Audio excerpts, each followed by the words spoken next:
دوستو، حضور اکرم صلی اللہ علیہ وآلہ وسلم نے حضرت عمر رضی اللہ تعالیٰ عنہ سے ارشاد فرمایا کہ اے عمر، اگر مجھے لوگوں کے سست ہو جانے کا ڈر نہ ہو تو میں تمہیں یہ بات کہوں کہ اس خبر کو گلی بازاروں میں جا کر بتا دو اور 4 اشخاص کے جنت میں جانے کی گواہی دے دو۔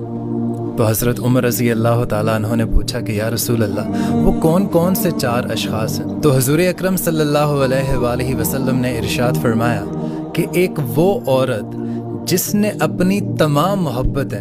اپنے شوہر پر نچھاور کر دی اور اس حال میں مری کہ اس کا خاوند اس سے راضی تھا، ایسی عورت کو جنت میں جانے سے کوئی نہیں روک سکتا۔ دوسرا وہ شخص جو اپنے والدین کے ساتھ حسن سلوک کرے،